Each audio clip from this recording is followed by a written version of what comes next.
केशवं बादरायणं सूत्रभाष्यकृतौ वन्दे भगवन्तौ पुनः पुनः। ईश्वरो गुरुरात्मेति मूर्तिभेदविभागिने व्योमवद्व्याप्तदेहाय दक्षिणामूर्तये नमः। ॐ सहनाववतु सहनौ भुनक्तु सह वीर्यं करवावहै तेजस्विनावधीतमस्तु मा विद्विषावहै। ॐ शान्ति शान्ति शान्तिः।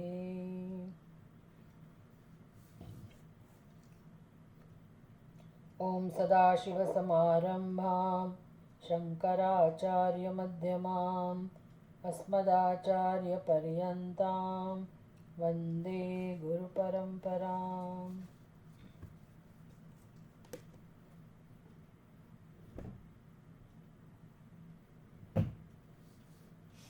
અનુભૂતિ પ્રકાશ 9મો અધ્યાય અને કૌશિતકી ઉપનિષદનો 4થો અધ્યાય. ઉપનિષદની પ્રાર્થના આપણે કરીશું.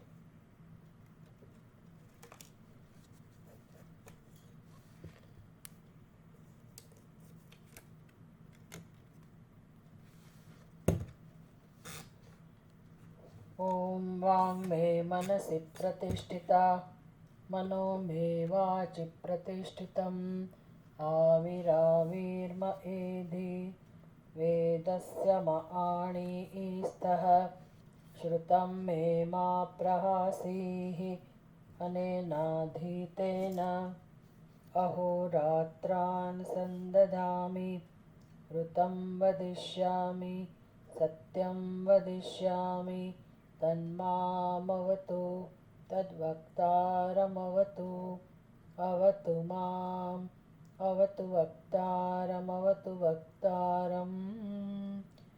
ઓમ શાંતિ શાંતિ શાંતિ.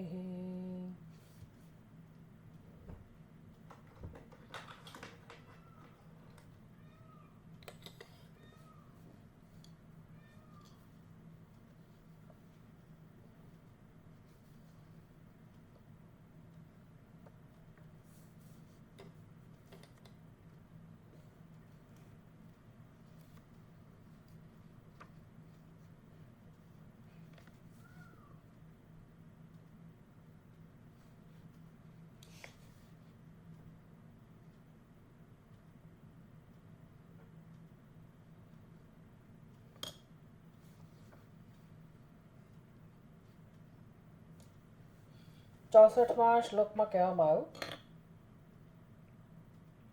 પ્રાતિતિકત્વમ વેદાંત સિદ્ધાંતે જગત સ્ફુટમ અતઃ સુપ્તૌ જગલ્લિન્નમ પ્રબોધે જાયતે પુનઃ.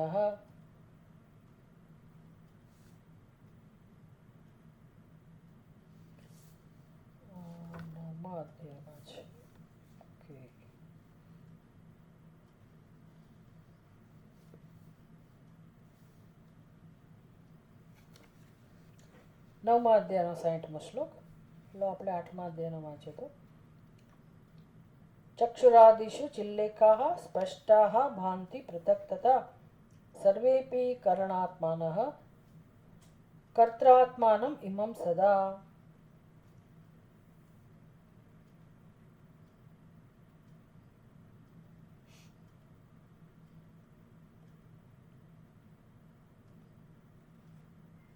સુષુપ્તિનું વર્ણન જ્યારે કર્યું ત્યારે સરસ દ્રષ્ટાંત આપવામાં આવ્યું કે જેવી રીતે ઈંધણની અંદર અગ્નિ છુપાયેલો હોય એટલે આપણી અરણીના ઘર્ષણથી અગ્નિ ઉત્પન્ન કરવામાં આવે એ વૈદિક કાળમાં, તો અગ્નિ પ્રગટ નથી થતો, પણ એનો અર્થ એવો નથી કે અગ્નિ ત્યાં નથી.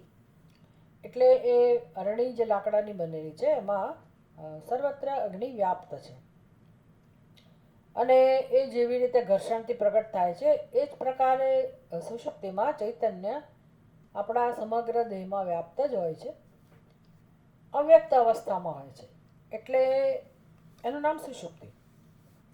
અને પછી જેમ ઘર્ષણની પ્રક્રિયા દ્વારા અગ્નિ પ્રગટ થાય છે એવી રીતે એ શરીરમાં જ જ્યારે જાગ્રત અવસ્થા પ્રાપ્ત થાય છે ત્યારે ચૈતન્ય પોતે તાદાત્મ્ય સાધે છે શરીર સાથે. એટલે એ જ અહંકાર પાછો પહેલા પ્રગટ થાય છે અને પછી એમ કરતાં કરતાં સમગ્ર દેહ સાથેનું તાદાત્મ્ય એ અનુભવાય છે. એટલે સુષુપ્તિનું દૃષ્ટાંત અરણીના સુષુપ્તિની સમાજ અરણીના દૃષ્ટાંતથી આપવામાં આવે કે કેવી રીતે લાકડાની અંદર અગ્નિ અવ્યક્ત છે.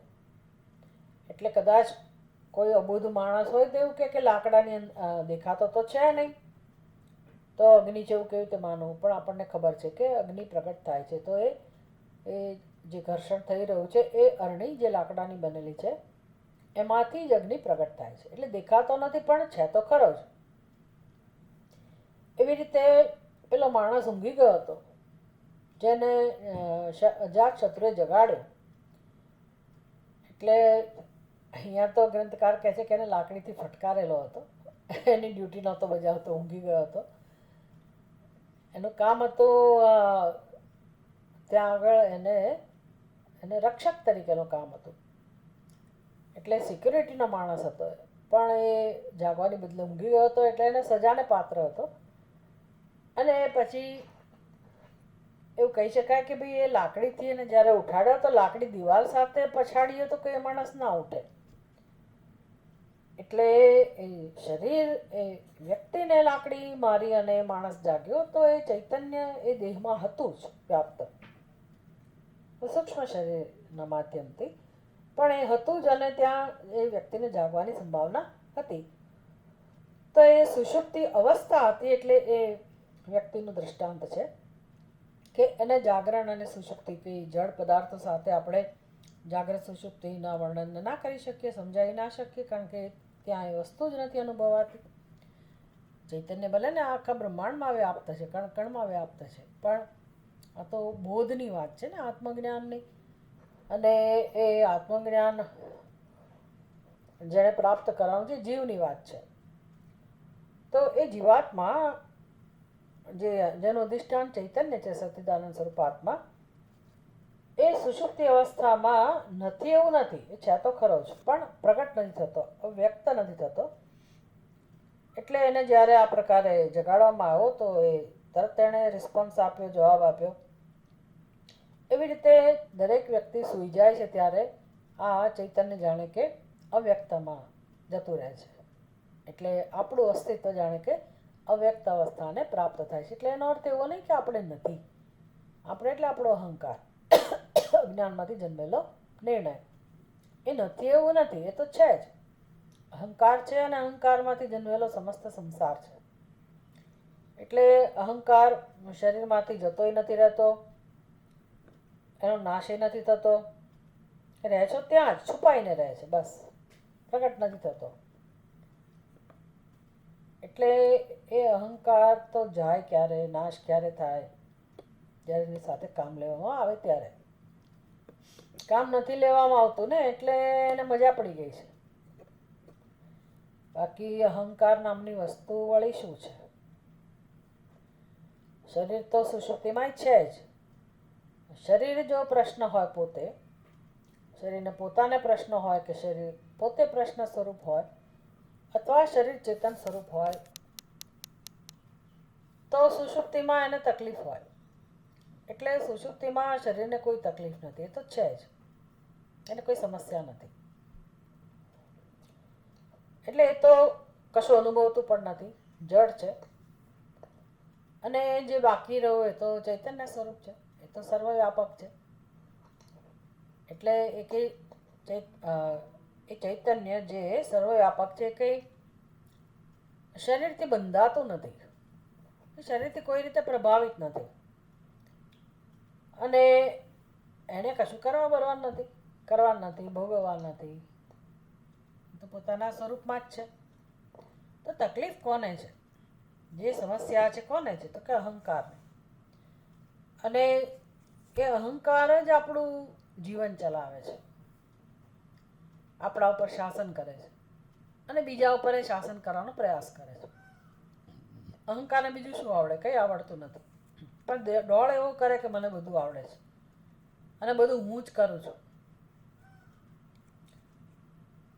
બાકી તો આપણા શરીરને ધક્કો મારનાર પણ પ્રારબ્ધ છે. અહંકારનું શું ચાલે? પ્રારબ્ધ પૂરું થઈ ગયું એટલે અહંકારે જવાબ આપી દેવો પડે. એટલે શરીરનું વહન પણ પ્રારબ્ધથી થાય છે.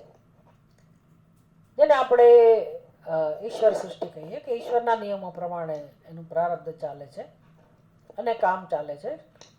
પણ આપણે માનીએ છીએ કે બસ મેં કર્યું. એટલે એ મેં કર્યું જે છે ને એ જ પછી મેં ભોગવ્યું એવું કે છે. પછી બધું ભોગવવાનું આવે, સુખ પણ ભોગવવાનું આવે, દુઃખ પણ ભોગવવાનું આવે. આમ એ મેં જે છે આપણી બુદ્ધિમાં હું છે એ જે અહંકાર છે જે ઘોષણા કરે છે પોતાની, એટલે કે હું બીજા કરતાં ચડિયાતો છું, શ્રેષ્ઠ છું, હું જ બધું કરી શકે એમ છું, મારા વગર કંઈ ના થાય. આમ બિચારો આખી જિંદગી આપણી બુદ્ધિમાં આવી જ રીતે પ્રગટ થયા કરે છે. તો એ બિચારો અસહાય, પણ પોતે ફૂલાતા થાકતો નથી. ફૂલાયા જ કરે જ્યાં ત્યાં, હું આમ ને હું તેમ. બસ આ સંસાર છે. અને પછી એને પોતાનું કોઈક જોઈએ એટલે મારા કરતો હોય, અને પછી કોઈકને પ્રત્યે રાગ અને દ્વેષ, અને કરતા ને ભોગતા આટલું એને આવડે છે. અને આપણે એને સત્ય માનીએ છીએ. સત્ય માનીએ છીએ એટલે કંઈ વિચાર જ કરતા નથી. વિચાર જ થતો નથી. બાકી વિચારમ ન સહતે. અહંકારને તમે કંઈ પ્રશ્ન પૂછો ને તો એ સહન ના કરી શકે. જેમ આપણને કોઈ પ્રશ્ન પૂછે તો આપણે જરાક અકળાઈ જઈએ કે તું મને પૂછનાર કોણ, હુ આર યુ. એ જવાબ આપનાર અહંકાર છે. પણ અહંકારને તમે અહંકારની જ સામે થાવ, જો એવી તાકાત હોય તમારામાં, એવી સૂઝ હોય ને તમે અહંકારને ઝપટમાં લો, હાથમાં લો, તો એ સહન નહીં કરી શકે. કેમ? તો કે એ અહંકાર નામની કોઈ વસ્તુ જ નથી. એટલે આપણે અહંકારની સામે જરા માથું ઉચકવાનું છે. અહંકારને પ્રશ્નો કરવાના છે કે તું ખરેખર કોના પક્ષમાં છે? ચૈતન્યના પક્ષમાં કે શરીરના પક્ષમાં? તો બેમાંથી કોઈને અહંકાર નથી. ચૈતન્યને અહંકાર નથી ને શરીરને અહંકાર નથી. એટલે આ બંનેની ભેળસેળમાંથી અહંકાર જન્મેલો છે. વિચાર કરીએ તો એનું અસ્તિત્વ સિદ્ધ નથી થતું. તો પછી શું કામ આપણે એના પ્રભાવમાં આવવું જોઈએ? શું કામ એને સત્યતા આપવી જોઈએ? અથવા તો હવે એને હું ઇન્ક્વાયરી કરું ને દૂર થતો હોય તો ઇન્ક્વાયરી શરૂ કરવી જોઈએ જીવનમાં. એટલે અહંકારમાં રસ લેવાની જરૂર છે. અહંકારમાં આમ તો રસ છે આપણને, પણ પોષવામાં રસ છે. હવે શેમાં રસ લેવો જોઈએ? તો કે અહંકારના મિથ્યાત્વને સમજવા માટે. એટલે એની બધી આ પ્રક્રિયા ચાલી રહી છે કે જુઓ, અહંકાર નું પ્રાગટ્ય એટલે આખા જગતનું પ્રાગટ્ય. અહંકારનો લય એટલે આખા જગતનો લય. એટલે અહંકાર મહત્વનો નથી. અહંકાર જ આવનારો જનારો હોય તો એ પણ મિથ્યા છે. સત્ય શું બને છે? એમ જેમાંથી જન્મે છે. એટલે એનું જે કારણ છે તે એ કારણ છે સચ્ચિત અને આનંદ. અને એ પરમાત્માનું સ્વરૂપ છે. એનું નામ જ બ્રહ્મ. ચક્ષુરાદિષુ ચિલ્લેખાः સ્પષ્ટાः ભાંતિ પૃથક્ તથા સર્વેપી કારણાત્મનઃ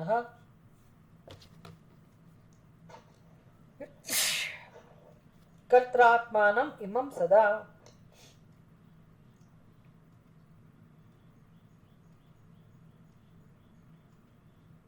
ભોગ સાધન રૂપ જે ઇન્દ્રિયો છે, સર્વેપી કારણાત્મનઃ કર્તૃઆત્માનમ ઇમં સદા. તે બધી જે આપણી જે જ્ઞાનેન્દ્રિયો, કર્મેન્દ્રિયો છે એ તો કોને અનુસરે છે? અહંકારને અનુસરે છે, પણ ખરેખર જોવા જાવ તો કોને અનુસરે છે? ચૈતન્યને.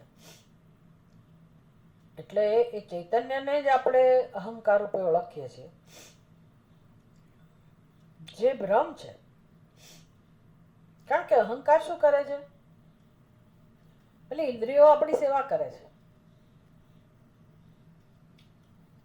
અનુસૃત્ય તિષ્ઠન્તિ શ્રેષ્ઠિનમ સ્વજનાઃ ઇવ. પુત્રમિત્રાદિભિઃ સ્વીયૈઃ સાર્ધમ શ્રેષ્ઠી ધની સદા.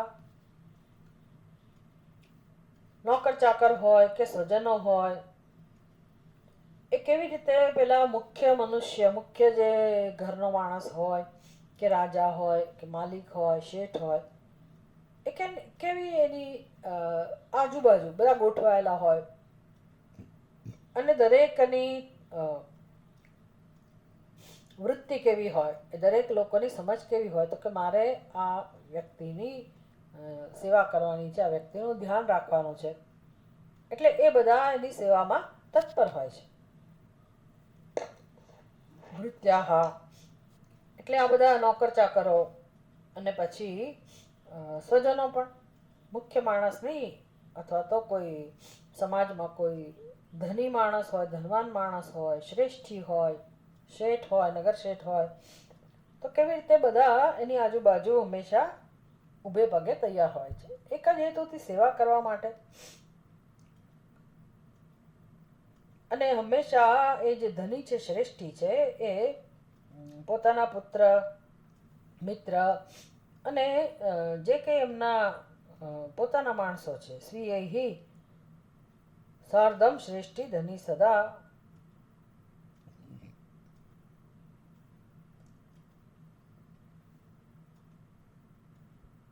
એ બધાથી સેવાતો રહે છે. આ જે દ્રષ્ટાંત છે ને, એ આપણા જીવનમાં આપણે અનુભવી રહ્યા છીએ ખરેખર તો. એટલે કે આવી વાસ્તવિકતા આવી છે. એ શ્રેષ્ઠની સ્થાને કોણ છે, ધનીની સ્થાને કોણ છે, એ મુખ્ય મનુષ્ય એટલે કોણ, એ રાજા એટલે કોણ, એ સ્વામી એટલે કોણ, નગર શેઠ એટલે કોણ, અધિપતિ એ કોણ, તો કે આત્મા, આપણે પોતે. એ આત્મ સ્વરૂપને ધ્યાનમાં રાખીને આ બધી જ્ઞાનેન્દ્રિયો, કર્મેન્દ્રિયો પોતપોતાનો વ્યવહાર કરે છે. આ વાસ્તવિકતા છે. અને વિચારી તો સમજાય કે વાત તો સાચી છે. કે મારી આંખો જોવે છે, તો આંખો પોતાના માટે નથી જોતી. આંખોને જોવામાં રસ નથી. આંખો દ્વારા કોઈ જોવે છે, એટલે આંખો એને ઉપયોગી થાય છે. આંખો પોતાનું કામ કરીને રૂપ, એને જે કામ સોંપવામાં આવ્યું છે કે ભાઈ એનું ક્ષેત્ર છે રૂપ, તો ચક્ષુ રૂપનું જ્ઞાન પ્રાપ્ત કરીને આત્માને ભેટ રૂપે આપે છે. આંખો પોતાની પાસે રાખી મૂકતી હોય કે ભાઈ હવે કાલે આપીશું, અનુકૂળતાએ આપીશું, એવો ધંધો આંખો કરતી નથી. પછી આંખોને એવું નથી થતું કે લાવને આજે હું શબ્દ સાંભળી આવું, એ પણ બંધાયેલી છે, એવું નથી કરતી. એટલે નિષ્ઠાથી, પ્રમાણિકતાથી દરેક ઇન્દ્રિયો પોતપોતાના ક્ષેત્રનું કાર્ય કરે છે. એટલે કાન બધા શબ્દોને પોતાની પાસે નથી રાખતા, અથવા તો કાન નથી સાંભળતા, આંખો નથી જોતી. આંખો દ્વારા જોનાર જોવે છે, કાન દ્વારા સાંભળનાર સાંભળી રહ્યો છે. તો એ તો કેટલા છે? તો હું એક જ છું. એટલે શ્રોતાય હું છું, દ્રષ્ટાય હું છું, ગંતા હું છું, મનતા હું છું. આ બધામાં સમાન રૂપે આ બધી ઇન્દ્રિયોની સેવા લેનાર તો એ આત્મા જ છે. પણ અહંકાર શું ફાંકો મારે છે? મેં કર્યું, બસ તરત એને આગળ આવવું હોય, મેં આમ કર્યું, મેં તેમ કર્યું. એટલે એ અહંકાર, તું ભાઈ કોણ છે? પહેલા તારું સ્થાન સિદ્ધ કર. તું શેનો બનેલો છે?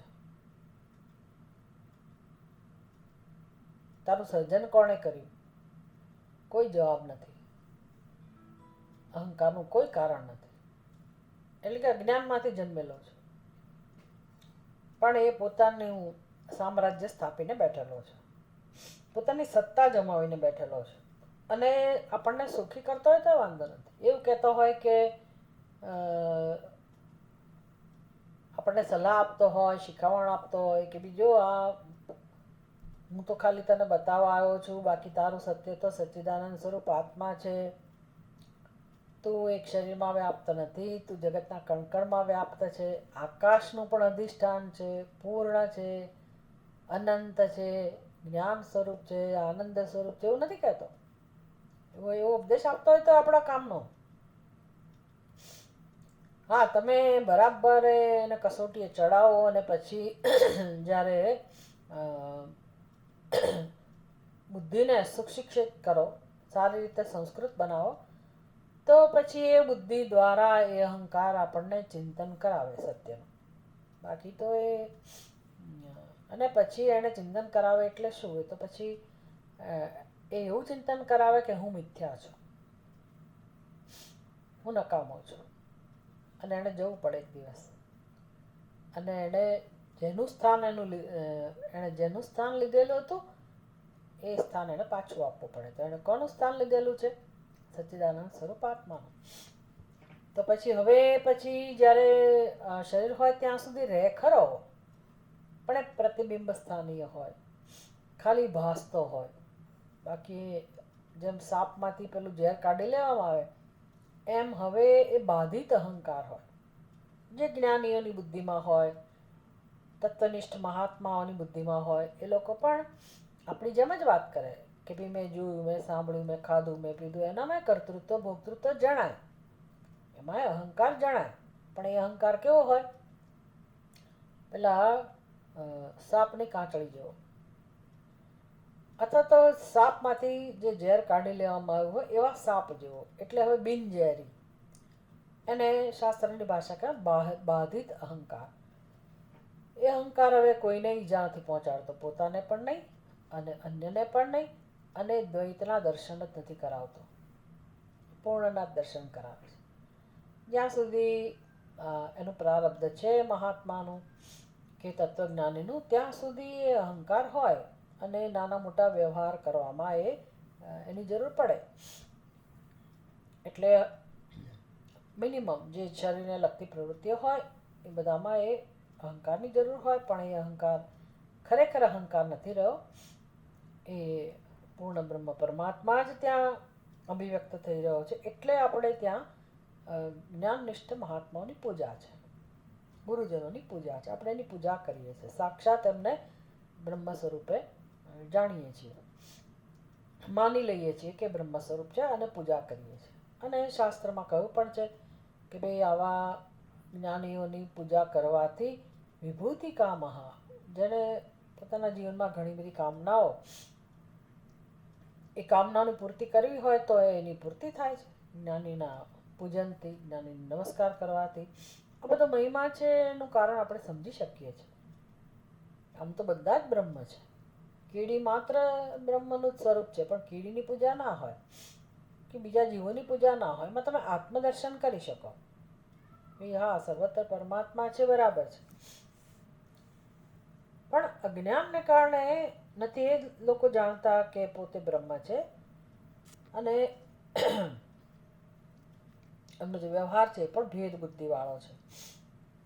એટલે ભલે બધાની અંદર પરમાત્મા હોય, પણ જ્ઞાનીની અંદર શું ભેદ છે? તો કે જ્ઞાનીએ પોતાના સ્વતંત્ર અસ્તિત્વને હવે રાખ્યું નથી. એટલે જીવતા જે પરમાત્મા સાથે ઐક્યને પ્રાપ્ત થયેલો છે. આપણી બુદ્ધિમાં હજી અહંકાર છે, હું કંઈક છું, તો પછી આપણે હજી પરમાત્મા સાથે ભળેલા નથી. પકડી રાખેલું છે આપણું પોતાનું અસ્તિત્વ. એટલે કે અજ્ઞાન હજી છૂટ્યું નથી, અજ્ઞાન દૂર થયું નથી. તો આ બધી અહંકારની લીલાનું વર્ણન થયું કે કેવી રીતે સુષુપ્તિમાં લય પામે છે અને અવ્યક્ત થઈ જાય છે. એટલે એવું નથી કે ઊંઘી ગયેલા માણસની અંદર અહંકાર નથી, છે તો ખરો જ. પેલા ચોકીદારે લાકડી મારી પછી જ જવાબ આપ્યો. પહેલા એને બોલાવ્યો તો કઈ જવાબ ના આપ્યો. એટલે એનો અર્થ એવો નહીં કે અહંકાર નહોતો, હતો જ, અવ્યક્ત અવસ્થામાં હતો. અને જ્યાં હતો ત્યાં જ જાગ્યો પાછો. તો રોજ આપણે જાગીએ છીએ એટલે પાછો અહંકાર એવો ને એવો જ પોતાની જગ્યા લઈ લે છે. આપણને ખબર નથી પડતી આ બધી, કારણ કે આપણે વિચારતા નથી ને. બાકી રોજ અહંકાર છુપાઈ જાય છે સુષુપ્તિમાં, વળી પાછો જાગ્રતમાં પ્રગટ થઈ જાય છે. જાગ્રતમાં પ્રગટ થાય છે એટલે કેવી રીતે પ્રગટ થાય છે એ જોવાનું છે. ભાઈ આંખમાં આવીને પ્રગટ થયો, હું દ્રષ્ટા. કાનમાં આવીને પ્રગટ થાય છે કે હું શ્રોતા. મનમાં પ્રગટ થાય છે, હું મનતા. બુદ્ધિમાં પ્રગટ થાય છે, હું કરતા, હું ભોગતા. આ રીતે એટલે કહું ચિલ્લેખાહા.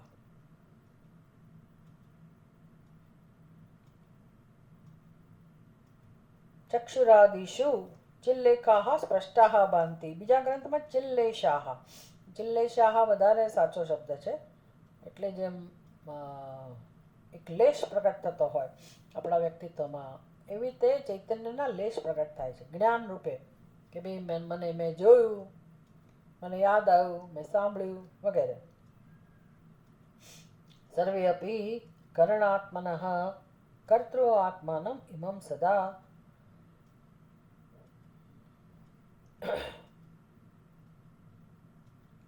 તો છેવટે એ બધા ચિલ્લેશા જે છે એટલે સર્વે અપી કરણા આત્મનઃ કર્તૃ આત્માનમ ઇમમ સદા. એ કોને બધા સમર્પિત છે? તો કે અહંકારને. એટલે છેવટે તો પછી તમે આંખોથી જુઓ, કાનથી સાંભળો, હાથ પગથી ચાલો, તો એ બધી જ્ઞાનેન્દ્રિયો કર્મેન્દ્રિયોમાં જે ચૈતન્ય પ્રગટ થાય છે એ તો એક જ છે. એવું લાગે છે કે અનેક રૂપે પ્રગટ થયું, વિવિધ રૂપે પ્રગટ થયું, ગનતા મનતા કરતા હરતા શ્રોતા વગેરે રૂપમાં, પણ છે તો કોણ? તો કે એક જ. એટલે એ કોણ? અહંકર્તા, અહમ ભોગતા. એ જે નિર્ણય છે બુદ્ધિમાં, એને આ બધા અનુસરે છે. આવું છે જાગ્રત અવસ્થામાં. હજી અજ્ઞાન છે ને એની વાત છે, અજ્ઞાનની વાત છે. અજ્ઞાનને કારણે આવો વ્યવહાર થઈ રહ્યો છે. આપણે સમજીએ તો મજા આવે કે આ વાત તો સાચી છે. આમ તો જોવા જાવ તો આ બધા જેમ શેઠની સેવા થતી હોય પોતાના સ્વજનો દ્વારા, એવી જ રીતે આ સ્વકરણો, પોતાના કરણો, જ્ઞાનેન્દ્રિયો કર્મેન્દ્રિયો વગેરે, એ દ્વારા સેવા કોની થાય છે? આત્માની સેવા થઈ રહી છે. આ તો સત્ય જ છે ને. તમે અજ્ઞાન રાખીને બેઠા છો, એટલે કે આપણે અજ્ઞાન પકડીને બેઠા છીએ કે હું કરતા, હું ભોગતા વગેરે, પણ બાકી વ્યવહાર થઈ રહ્યો છે. જ્ઞાનેન્દ્રિયો કર્મેન્દ્રિયો પોતપોતાની રીતે પોતપોતાના વિષયોમાં એ વિચરણ કરી રહી છે, વ્યવહાર થઈ રહ્યો છે, જ્ઞાન પ્રાપ્ત થઈ રહ્યું છે, જીવન જીવાઈ રહ્યું છે, પ્રવૃત્તિઓ થઈ રહી છે. ઇન્દ્રિયાણ ઇન્દ્રિયાર્થેષુ વર્તન્તે. અને એમાં આધ્યાત્મિક, આધિભૌતિક, આધિદૈવિક સર્વ સ્તરનો સમાવેશ છે, અને બધે જ જગતમાં પ્રવૃત્તિ થઈ રહી છે. કોની સન્નિધિમાં થઈ રહી છે? મયાધ્યક્ષેણ પ્રકૃતિ સૂયતે સચરાચરમ. એ આત્માની હાજરીમાં. તો કોના માટે સેવા થઈ રહી છે? આત્મા માટે. એટલે કે એ જ પરમાત્મા જે આખા જગતનો અધિષ્ઠાન છે, એ જ અમારા તમારા આત્મા રૂપે હૃદયમાં હું ના રૂપમાં અનુભવાઈ રહ્યો છે.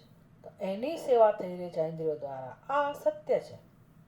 અત્યારે આ ક્ષણે પણ આ સત્ય છે. આપણે આવું જોઈ શકીએ, સમજી શકીએ. શું કામ ના સમજી શકીએ? આવું સમજવામાં જ આપણું કલ્યાણ છે, કારણ કે એ સત્ય છે. પણ આપણી સ્થિતિ કેવી છે? શકટનો ભાર જેમ શ્વાન તાણે, હું કરું એ જ અજ્ઞાનતા. બરાબર આપણું નિરૂપણ છે. આખી પ્રકૃતિ કામ કરી રહી છે, અને આપણે જોઈ શકાય છે કે ભાઈ શ્વાસોશ્વાસ લેવાઈ રહ્યા છે. કોના માટે? કોના માટે? મારા જીવન માટે. હૃદય ધબકી રહ્યું છે. કોને જીવન આપી રહ્યું છે? મને. તો કેવી સરસ સેવા થઈ રહી છે. આપણું જીવન કેટલી અમૂલ્ય વસ્તુ છે, કેટલી અમૂલ્ય તક મળી છે આપણને કે ભાઈ આ મનુષ્યની ઉપાધિ દ્વારા હું જીવન જીવી રહી છું, એટલે હું કર્મો કરી શકું છું. આ બધી વ્યવસ્થા છે માટે તો હું શું કામ મારી જાતને કરતા કહું, ભોગતા કહું? કર્મ કરવાની મને તક મળી છે તો હું ઉપયોગ કરું. કરતા કહેવાની શી જરૂર છે? કર્મ કરવાની વ્યવસ્થા છે ને, અને ઈશ્વરની સન્નિધિમાં કર્મ થઈ રહ્યું છે. મારે અહંકારને વચ્ચે લાવવાની ક્યાં જરૂર છે? ભોક્તૃત્વને વચ્ચે લાવવાની ક્યાં જરૂર છે? આંખો દેખાડે છે, કાન સાંભળે છે, તો હું સાંભળું છું, જોઉં છું, સૂંઘું છું. ભૂખ લાગે છે, ભોજન ખવાય છે, તરસ લાગે છે, પાણી પીવાય છે. આમાં હું કરું ને ક્યાં જરૂર છે? જો આ સમજાતું હોય તો હું કરું એવા ખ્યાલની ક્યાં જરૂર છે? કદાચ એ ખ્યાલની જરૂરિયાત આપણે સમજી લઈએ કે ભાઈ નિશ્ચય તો મારે કરવો પડશે, તો ભલે વાંધો નથી, પણ એ કયો હું એ સમજવાની જરૂર છે. આપણે તો હું એટલે હું જ કરતા, એટલે આપણું સર્વસ્વ ધ્યાન એના તરફ જ છે કે હું જ કરતા. ભાઈ હું કરતા નથી, કર્મ થઈ રહ્યું છે, હું નિમિત્ત છું. નિમિત્ત માત્રમ ભવ સવ્ય સાચિન. તો કર્મ કેમ ના થાય? અહંકાર વગર કર્મ ન થાય એવું નથી. અહંકાર હોય, કેવો હોય? જરૂર પૂરતો, કે મારે કરવાનું છે, હું નિમિત્ત છું. અને શું કામ ના કરું? શું કામ ના કરું? શક્તિ છે ત્યાં સુધી કર્મો કરો, પ્રેમથી કરો, સેવાની ભાવનાથી કરો. પણ આપણો કકળાટ જુદો છે. મારે જ કરવું પડે છે, અમારા સિવાય કોઈ કરતું નથી. આ મોટામાં મોટો કકળાટ. બીજું કોઈ છે જ ક્યાં? ઘરમાં હોય તો ઘરમાં એ લોકોને એમ હોય કે બીજા ક્યાં કોઈ કરી શકે, હું જ કરવું, હું જ કરવું. બધી જગ્યાએ આ જ ઝઘડો ચાલતો હોય. આ જ મોટા મોટા અવરોધ છે પરમાત્માના દર્શનમાં અથવા તો કર્મના આનંદમાં. ભોગતા આત્મા કેવી રીતે ભોગવી શકે કશું? શરીરને ભોગવવાની જરૂર નથી, આત્માને ભોગવવાની જરૂર નથી. એટલે વચ્ચેનો જે મસાલો છે ને, જે જીવત્વ, એને સમજવાની જરૂર છે. આપણે એને જ પકડીને બેઠા છીએ, એમના બંધન. એટલે આવું જ્યારે જીવી રહ્યા છે ત્યારે પણ આત્મા તો સ્વતંત્ર જ છે. જો જાણી લઈએ આપણે તો પછી આ અહંકાર ભલે ને ફાંકા મારે, ભલે ને ઘમંડ દેખાડે, ભલે ને બધું કરે, હું એના પ્રભાવમાં શું કામ આવું? આપણે સમજી શકીએ કે આ અહંકાર કશું નથી કરતો. આત્માની હાજરીમાં કર્મો થઈ રહ્યા છે. તો એક આખી દ્રષ્ટિ જુદી હોય. પછી જીવનમાં આનંદ જુદા પ્રકારનો હોય. પછી કર્મનો આનંદ પણ હોય, કર્મફળનો પણ આનંદ હોય. આનંદ જ હોય, શાંતિ જ હોય કે કેવી સેવા થઈ રહી છે આત્માની. ભગવાનની વ્યવસ્થા છે આ બધી.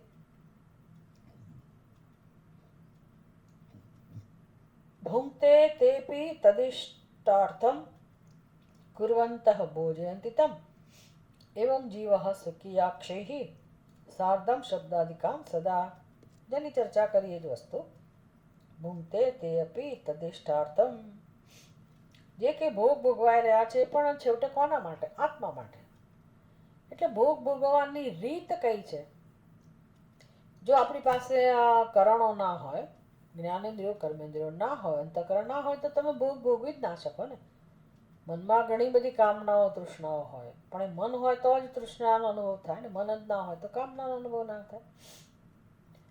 અને આપણે પોતાને ભોગતા કહીએ છીએ, પણ તમે ભોગવો છો શેનાથી? તો જ્ઞાનેન્દ્રિયો કર્મેન્દ્રિયોની મદદથી આપણે બધું ભોગવીએ છીએ. તો વિચારવાની જરૂર છે કે ભાઈ આ જ્ઞાનેન્દ્રિયો કર્મેન્દ્રિયો પોતે નથી ભોગવતી, એ મને બધા ભોગ પ્રદાન કરે છે. એટલે છેવટે બધું કોને ભેટ ધરાય છે? તો કે આત્માને. તદિષ્ટાર્થમ કુર્વन्तઃ ભોજયन्ति તમ.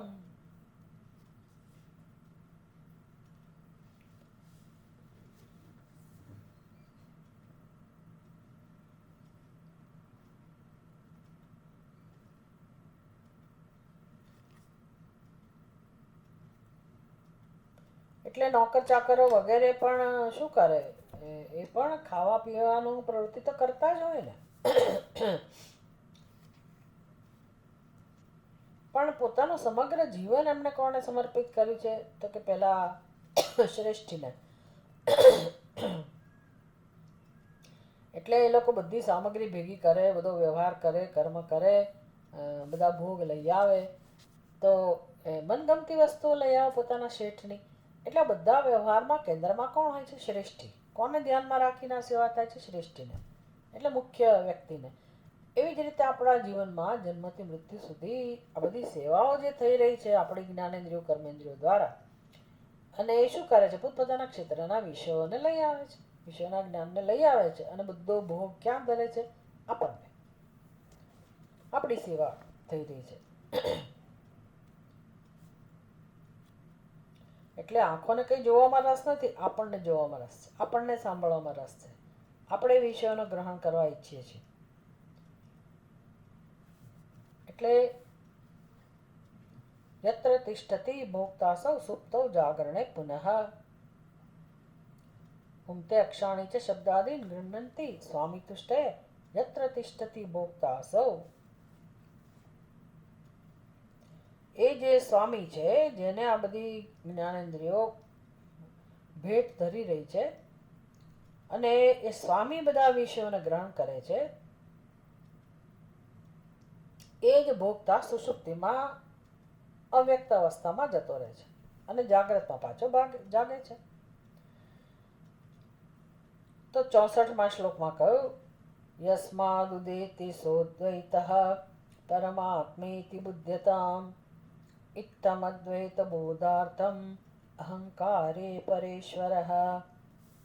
એટલે જુઓ, હવે મારા જીવનમાં પણ આવું જ થઈ રહ્યું હોય, તમારા જીવનમાં પણ આવું જ થઈ રહ્યું હોય, જેટલા પણ સૃષ્ટિમાં જીવો છે એ બધાની ઉપાધિમાં આ જ ઘટના બની રહી હોય, એટલે કે સમગ્ર સંઘાત જ્ઞાનેન્દ્રિયો કર્મેન્દ્રિયો દ્વારા જે પ્રવૃત્તિ થઈ રહી છે, પછી એનું એક્સટેન્શન જે પણ હોય, આપણે સમાજમાં પછી બીજા લોકો દ્વારા મદદ લેતા હોઈએ, કે સગા સંબંધી દ્વારા કંઈક આપણને લાભ મળતો હોય, કે આપણે એને મદદ કરતા હોઈએ, જે કંઈ થયું, પણ છેવટે બધું કોના માટે થાય છે? તો કે જે અંદર આત્મ તત્વ છે એના માટે, હું માટે. તો પછી હવે મારા જીવનની બધી પ્રવૃત્તિઓ હુંને લાભ મળે છે, તો તમારા જીવનની પ્રવૃત્તિનો લાભ તમને મળે છે, તો એ હું અને તું જે આપણે કહીએ છીએ તો આત્મ તત્વ છે. એટલે બધો વ્યવહાર, સઘળો વ્યવહાર સૃષ્ટિમાં થઈ રહ્યો છે, તો કોને ધ્યાનમાં રાખીને થઈ રહ્યો? તો કે એ જ આત્મ તત્વને ધ્યાનમાં રાખીને. ઉપદ્રષ્ટા નમંતા ચ ભર્તા ભોક્તા મહેશ્વર. ભગવાન ગીતામાં આવી રીતે સમજાય કે છેવટે તો એ કોણ પ્રગટ થાય છે, કોણ જાણવા મળે છે? તો કે આત્મા. આત્મા એટલે પછી સચ્ચિદાનંદ સ્વરૂપ આત્મા, એવા એને બધું ઓફર થાય છે ને, એ ભોગતા સાબિત થાય છે છેવટે. તો એ તો કેટલો છે? એક જ છે. તો પછી એ પરમાત્મા એટલે કોણ? જે આત્મરૂપે અભિવ્યક્ત થાય છે. યસ્માદ ઉદેતિ સહદ્વૈત પરમાત્મૈતિ બુદ્ધ્યતા. એટલે હવે આપણો આત્મા જાગ્યો, આપણે જાગ્યા એવું કહીએ છીએ, તો એ ક્યાંથી જાગ્યો? કોણ હતું સુષુપ્તિમાં? એ ભોગતા સુષુપ્તિમાં શું બની ગયો હતો? તો કે જ આનંદમય બની ગયો હતો, એ જ સચ્ચિદાનંદ સ્વરૂપ પરમાત્મા બની ગયો હતો. તો બધાનું સત્ય એક જ છે. તો પછી મારો આત્મા ખરેખર એનું સત્ય શું સાબિત થાય છે? અત્યારે આ ક્ષણે પણ મારું આત્મ તત્વ એટલે શું સાબિત થાય છે? તો કે પરમાત્મા ઇતિ બુદ્ધ્યતા સહ અદ્વૈત. તો એક જ છે, આત્મા તો એક જ છે ને અદ્વિતીય, એના સિવાય બીજું કંઈ જ નથી. એ જ એને જાણો તમે, તમારા આત્માને એ પરમાત્મા રૂપે જ જાણો. જાણવું બહુ મહત્વનું છે. દર્શન નહીંતર મને ખબર છે, મને ખબર છે, અમે આટલું ભણી લીધું, તેટલું ભણી લીધું, આ ઉપનિષદ શીખી ગયા, પેલું કઈ શીખી ગયા, પણ આત્માનું કંઈ ઠેકાણું પડ્યું નહીં હજી. આત્મા તો કોણ? તો કે એ તો કરતા, એ તો બિચારો. એટલે તો પછી આ અધ્યયનનું કંઈ મહત્વ ના રહે. એટલે મારો જે આત્મા કરતા ભોગતા છે, એ જ સૌ કોઈનો કરતા ભોગતા છે, અને એ જ ખરેખર પરમાત્મા છે. તો પછી આખા જગતમાં, અખિલ બ્રહ્માંડમાં એક તું શ્રી હરિ જુજવે રૂપે અનંત પાસે. પરમાત્મા જ સાબિત થયો. અત્યારે જેને હું કહું છું, એ આખા બ્રહ્માંડનો આત્મા કો, અધિષ્ઠાન કો, એ સાબિત થયો, સિદ્ધ થાય છે. એ પરમાત્મા ઇતિ બુદ્ધ્યતા, જેમાંથી ઉદય પામે છે તે અદ્વૈત પરમાત્મા છે, એમ સમજવું. એટલે સુષુપ્તિમાં આપણે પરમાત્મા સ્વરૂપ જ બની જઈએ છીએ, એમાંથી જાગીએ છીએ પાછા.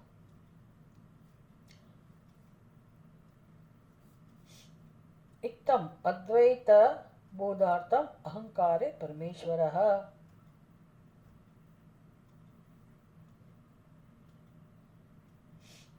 ઇત્તમ આ પ્રકારે અદ્વૈત બોધાર્થમ પરમેશ્વર અહંકારે,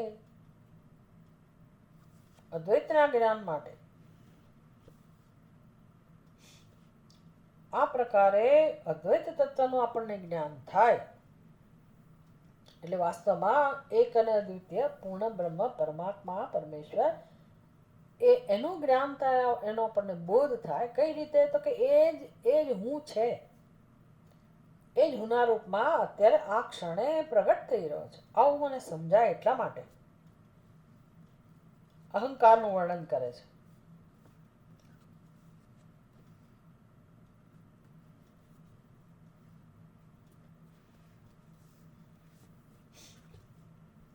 એટલે હવે તો પછી અહંકારનું સાચું સ્વરૂપ શું સાબિત થાય?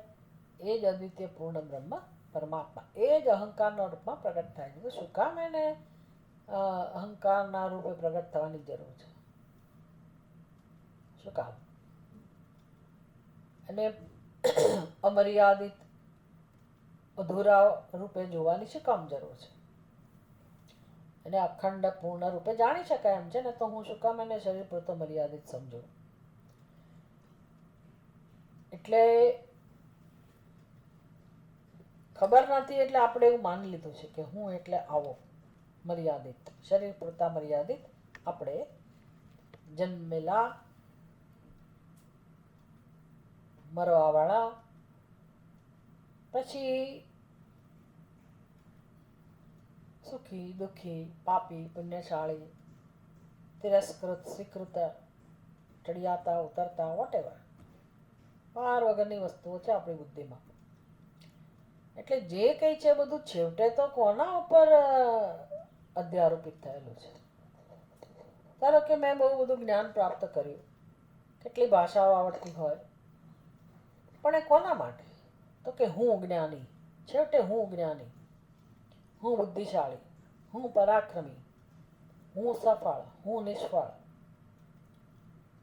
પછી જેવા તમારો અનુભવ, તમારી સમજ, તમારી દ્રષ્ટિ, એટલે જે અનુભવમાંથી આપણને આપણા નિર્ણય બંધાય છે, બધાનો બોજો કોના પર આવે છે? આત્મા પર. છેલ્લે આપણને સ્પર્શે છે કે મારા જીવનમાં આમ બન્યું, મારી સાથે આમ બન્યું, આટલા લોકોએ મને ત્રાસ આપ્યો, આટલા લોકોએ મને મદદ, આમ બધું સારું ખરાબ જે કંઈ છે એ બધું કોના ઉપર આશ્રિત છે? એના કેન્દ્રમાં કોણ છે? તો કે હું. વિચાર કરો, બહુ મજા આવે એવું છે.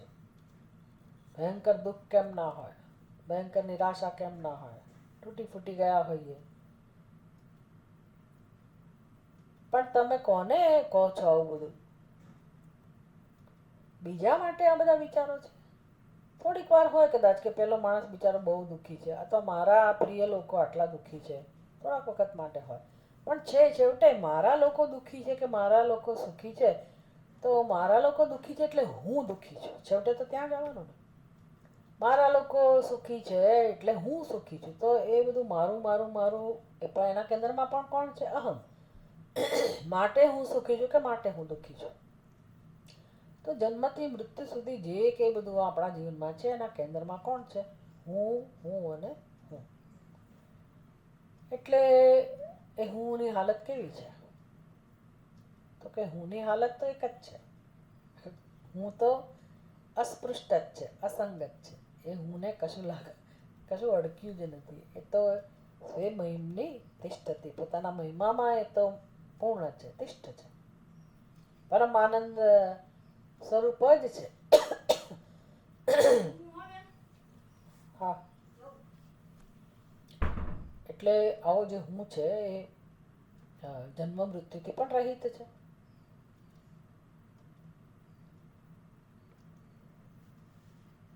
એટલે અત્યારે આ ક્ષણે મહત્વની વસ્તુ આ છે, અત્યારે આ ક્ષણે મારું સત્ય સચ્ચિદાનંદ સ્વરૂપ છે, પૂર્ણ બ્રહ્મ પરમાત્મા છે,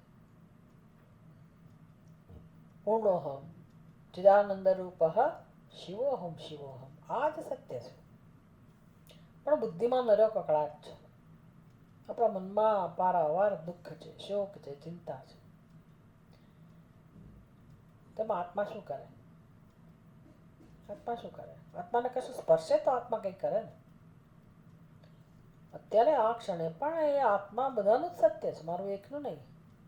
અને એ નિત્ય શુદ્ધ બુદ્ધ મુક્ત જ છે, એ સદા પવિત્ર જ છે, સદા શુચિ જ છે.